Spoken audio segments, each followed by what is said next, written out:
दोस्तों, खेसारी लाल यादव का आज एक बहुत ही बेहतरीन गाना रिलीज हुआ है। गाने का नाम है धनी तुहार धन।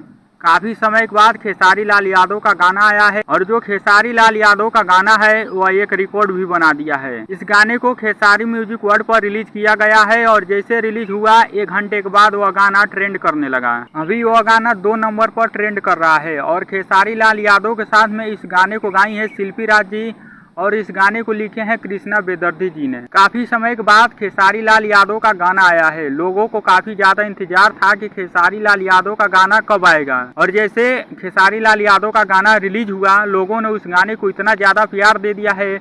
उस गाने पर real time views 1 million cross हो चुका है। अभी आप जाकर देखेंगे तो 9 लाख से ज्यादा व्यूज है, लेकिन रियल टाइम जाकर देखिएगा 1 मिलियन पार कर चुका है। खेसारी लाल यादव के साथ में सपना चौहान जी हैं। आप लोगों को तो पता ही है कि सपना चौहान और खेसारी लाल यादव की जोड़ी काफी बेहतरीन लगती है। तो बस आप लोग ऐसे ही खेसारी लाल यादव को सपोर्ट करते रहिए। थोड़ा अभी एग्रीमेंट में फंसे हैं जिसके वजह से खेसारी लाल यादव को काफी दिक्कतों का सामना करना पड़ रहा है, लेकिन कुछ समय के बाद सब ठीक हो जाएगा और रेगुलर गाना आना शुरू हो जाएगा। अभी थोड़ा समय लग रहा है गाना आने में, लेकिन आप लोग थोड़ा इंतजार जरूर कर लीजिए और जब भी खेसारी लाल यादव का गाना आए आप लोग ऐसे ही दबाकर सपोर्ट कीजिए, लाइक शेयर कमेंट सब करिए। ऐसे ही गाने को ट्रेंडिंग में लाते रहिए। तो दोस्तों, आप लोगों को वीडियो कैसा लगा तो आप लोग कमेंट बॉक्स में जरूर बताइएगा और खेसारी लाल यादव को एक बेस्ट सिंगर मानते हैं तो इस चैनल को सब्सक्राइब जरूर कर लीजिएगा।